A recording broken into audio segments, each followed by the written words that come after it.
Hello friends, എല്ലാവർക്കും കൊച്ചിൻ മിക്സിൻ്റെ പുതിയൊരു വീഡിയോയിലേക്ക് സ്വാഗതം. അപ്പോൾ ഇന്ന് നമ്മൾ കുറച്ച് ബീഫ് മേടിച്ചിട്ടുണ്ട്. അത് നല്ല ഒന്ന് ക്ലീൻ ചെയ്യാനായിട്ട് അത് കുറേ പ്രാവശ്യം കഴുകിയിട്ട് വിനാഗിരിയും ഉപ്പും ഇട്ട് ഒന്ന് നന്നായിട്ട് കഴുകിയെടുത്തിട്ട് കുറച്ച് മഞ്ഞൾപ്പൊടിയും ഉപ്പും ഇട്ട് അത് നമ്മൾ കുക്കറിൽ ഒരു 7-8 വിസിൽ അടുപ്പിക്കണം. അപ്പോഴേ നന്നായിട്ടത് കുക്കായി കിട്ടുള്ളൂ.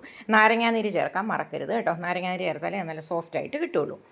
അപ്പോൾ അതിന് നമുക്കിതൊരു ബീഫ് പെരളൻ പോലെ വയ്ക്കാൻ, അപ്പോൾ അതിന് വേണ്ടിയിട്ട് സവാള ഉള്ളിയും കുഞ്ഞുള്ളിയും കുറച്ച് ഇട്ട് നന്നായിട്ടൊന്ന് വഴറ്റിയെടുത്ത് കറിവേപ്പിലയൊക്കെ ഇട്ട് ഇഞ്ചി വെളുത്തുള്ളി എല്ലാം അരിഞ്ഞിട്ട് അതുമെല്ലാം ഒന്ന് വഴറ്റിയെടുത്ത് അതിലേക്ക് കുറച്ച് മസാല പൗഡർ ചേർത്ത് കൊടുക്കണം. ഞാൻ കാശ്മീരി ചില്ലി പൗഡർ 2 ടീസ്പൂണും 2 ടീസ്പൂൺ മല്ലിപ്പൊടിയും കുറച്ച് മഞ്ഞൾപ്പൊടിയും പിന്നെ നമ്മളതിൻ്റെ പുറത്ത് മീറ്റ് മസാല ഇട്ട് കൊടുക്കണം കേട്ടോ.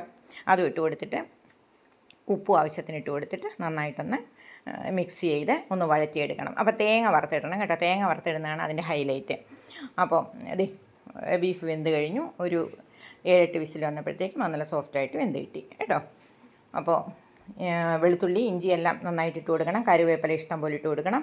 പിന്നെ അതിൻ്റെ മുകളിൽ കുറച്ച് പെരിഞ്ജീരകം ഒന്ന് പൊടിച്ചത് അതും ഇട്ട് കൊടുത്ത് ഒന്ന് നന്നായിട്ടൊന്ന് എല്ലാം ഒന്ന് മിക്സായി അതിൻ്റെ ഗ്രേവി എല്ലാം അതിലൊന്ന് പിടിക്കാൻ പാകത്തിന് കുറച്ച് നാരങ്ങാനീരും കൂടി ഒഴിച്ചു കൊടുത്ത് നമ്മുടെ ഇഷ്ടമുള്ള കൺസിസ്റ്റൻസിയിൽ